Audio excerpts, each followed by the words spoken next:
Welcome to another episode of Eberhart Outdoors. I'm on the edge of a bedding area. I'm actually about 10 yards inside of it. Checking these oaks. These are all burr oaks in a swamp. You can see the cattails back there.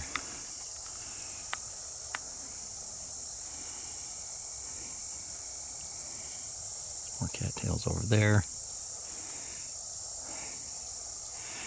And I'm out here putting up a few cameras. It's late August.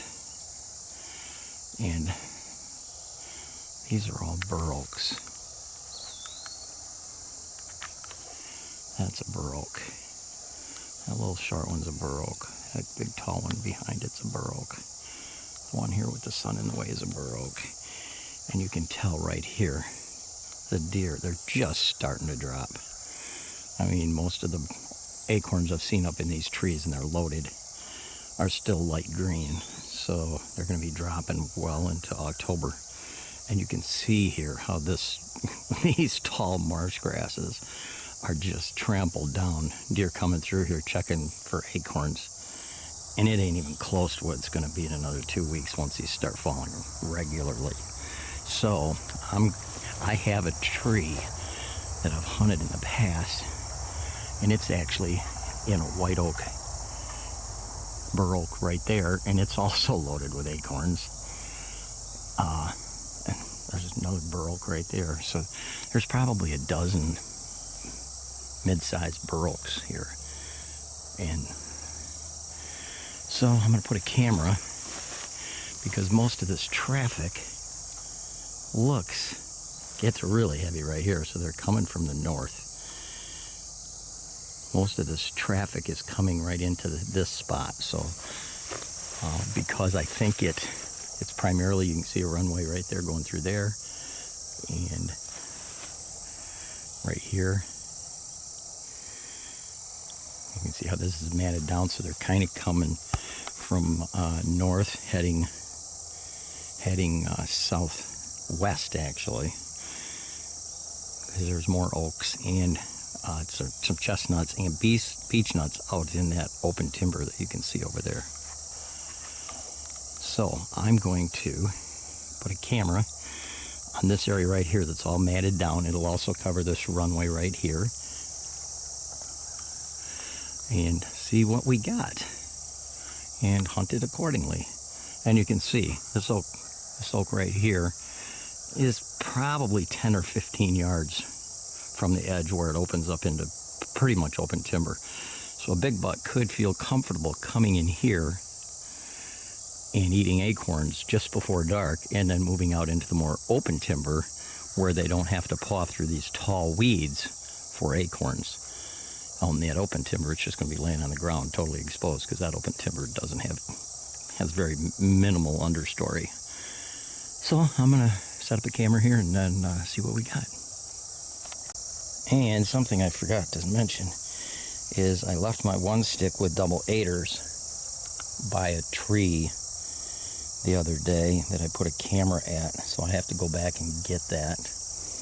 So today I'm using a Skeletor, which is an aluminum tethered aluminum stick, and it also has double 8ers on it for putting cameras up about 12 to 14 feet high. I'm still at that spot, and over here, all those little tiny trees out there in that marsh grass close to those cattails are burr oaks as well. Plus these are, well, that one right there is not, but the 1, 2, 3, 4, 5 behind it are all burr oaks, and they're all loaded as well. So you can see there's some traffic coming in right here, heading out into that open timber. Okay, got set up. I had to go to 2 trees because I had a poor signal. Spent a half an hour setting this up, maybe 40 minutes. But man, look at the traffic, and the oaks haven't even started to drop yet. Just a few acorns.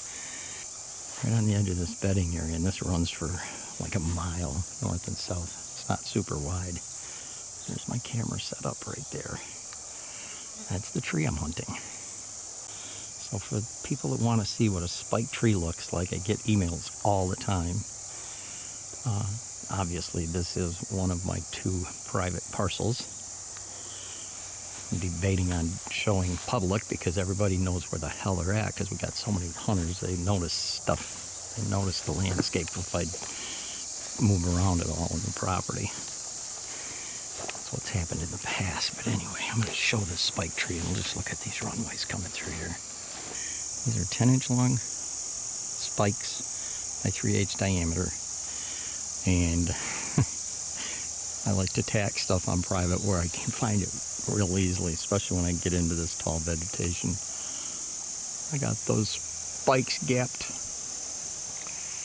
probably about every 20 inches. Used to do every 24, but I'm getting too old. And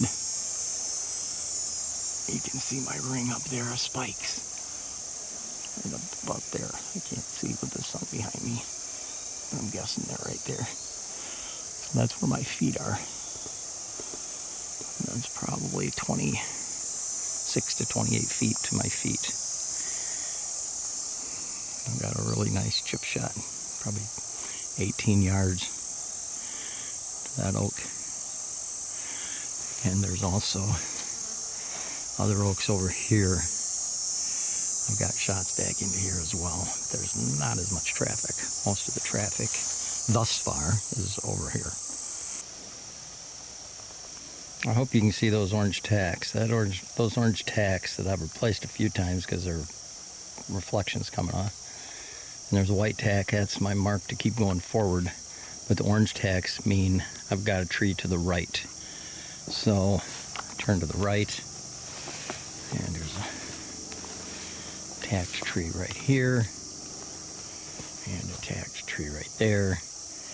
Earlier this spring, I took my weed whip with the saw blade on it, the saw blade attachment, and I actually cut a lane through these tall weeds and cattails down in here.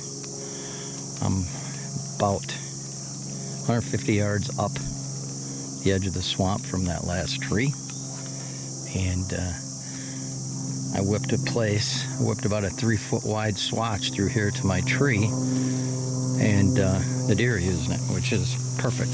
That's exactly what I want.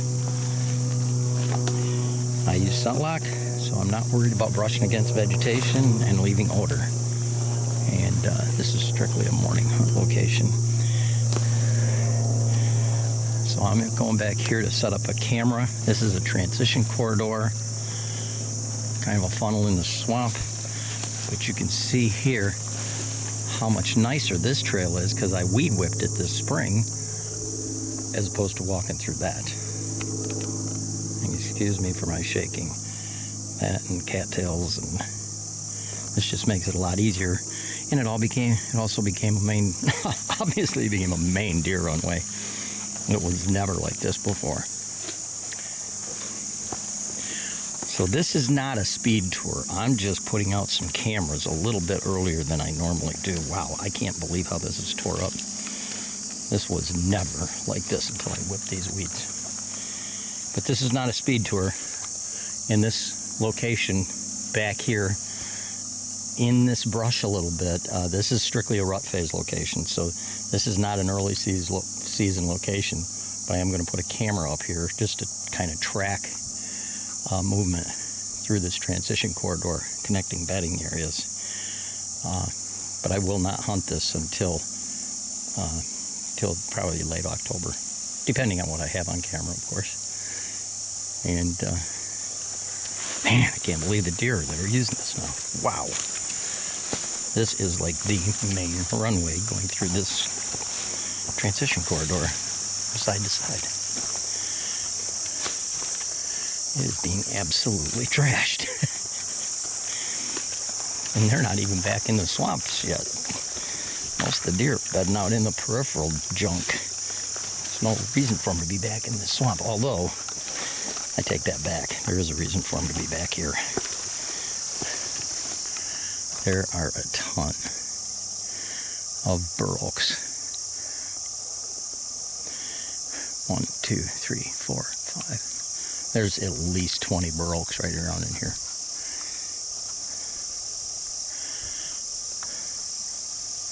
And because it's a transition corridor, if I do get a good buck coming through here prior to season, I'm not going to be back here on a speed tour. But if I get a picture of a buck, there's a good chance I will hunt this during the early season. It'd be a morning. I wouldn't come back here in the afternoon because I'd probably spook deer that are bedding in here, because this is, even though this is a transition corridor, it's definitely dense enough for deer to bed in. So this is going to be strictly a morning spot where I'll be an hour and a half before daylight in my tree. And that's my tree right there. That maple tree. I'm up above that second fork. I'm way up in this tree. Now, burr oaks are white oaks. They're just, they usually grow where there's a lot of moisture in swamps. And they have a bunch of they have a burr cap on them. Cap's covered with burrs. And they produce every year. That's one cool thing about burr oaks. There's a lot of moisture in the ground, so, you know, white oaks can produce every year. Red oaks don't. They're every 2 or 3 years. This year, everything has it. Red oaks I've seen have been, well, most of the red oaks I've seen have had acorns. Every burr oak I've seen has had acorns. Every single one.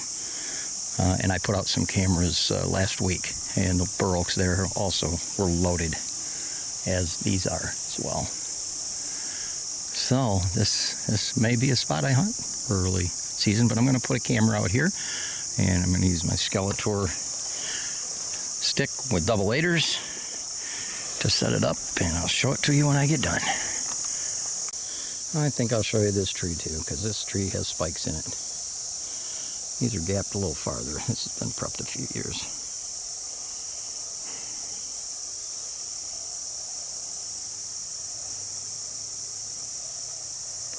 I'll move forward. You can see how high I am in this tree.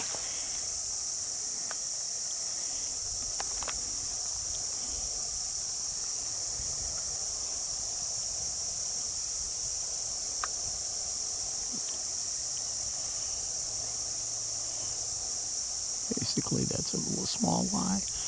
You go up the tree, and there's a big Y, and my steps are up above that big Y. I'm up here probably 30 feet. I've actually done videos out of this tree during season. Had 7 bucks transition through here. When I did the video, it was an all-day sit. And this is a phenomenal all-day tree during the rut because it's between 2 big bedding areas. In my book, I covered this type of location a lot.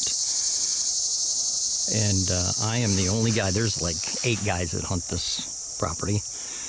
He lets me hunt 35 acres of it, which is along the swamp or in the swamp.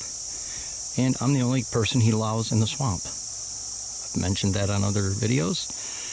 It's because of my scent control. I don't get winded, and he hunts around me. He's usually within hearing distance, and he's never heard a deer blow at me. And we're hunting in here at the same time. So he's very cognizant of the fact that deer are going by me because of where I'm at, and nothing's winded me or it would blow. And he's a scent control guy too. None of the other guys are. He hunts in the swamp once in a blue moon, but it's very rare. All the other guys he does not allow in the swamps. He doesn't allow them within 50 yards of the swamps, because he doesn't want to blow up the swamps.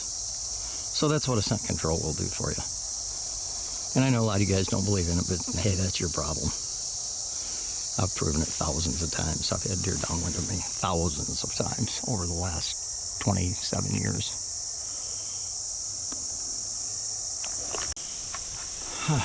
Just set that camera up. It's pretty easy when you set them up in this very tree you're hunting. So that's what I did. That's the tree I'm hunting. I'm hunting way up there by that little tiny cut-off stick on the right side. There's a dead branch hanging down in front of it too. And the cameras.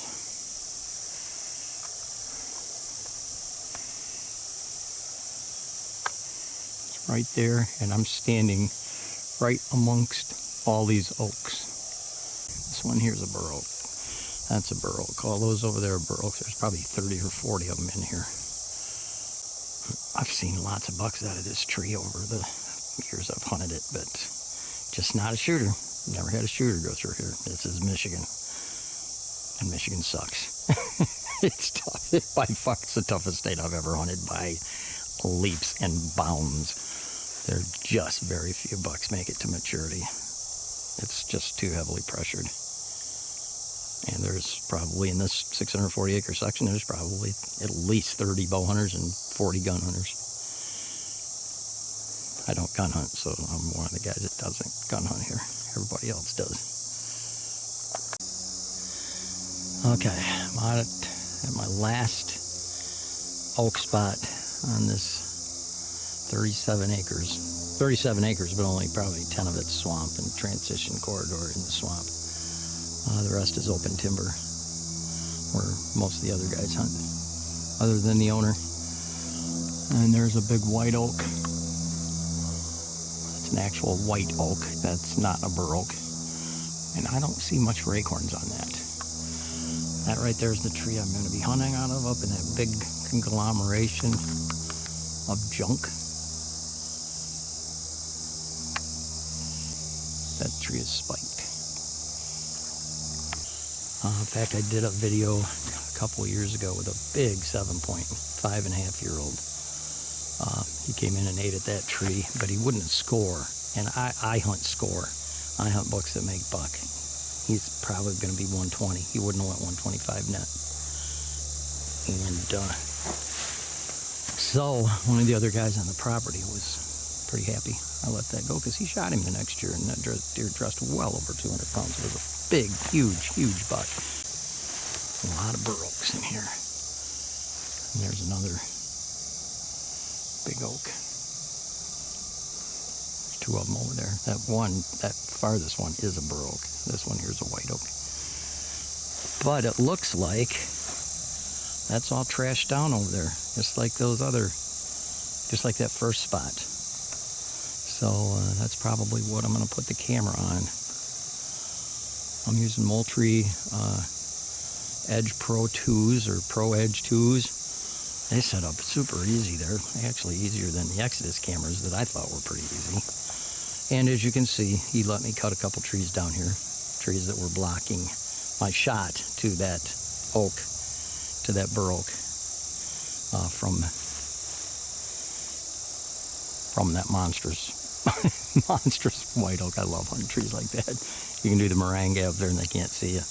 But this is a spot where there's a creek that runs through here, and the creek makes a 90-degree turn over there and goes to the east. So this is we're still in a transition corridor, but it's wider here. But where it widens out, it's all weeds, tall weeds.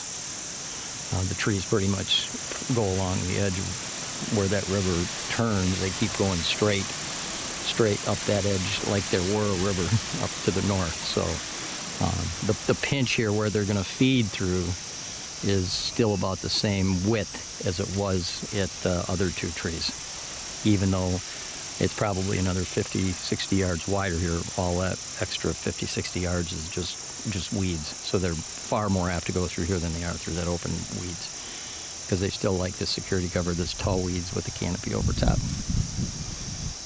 So I'm gonna go set up a camera.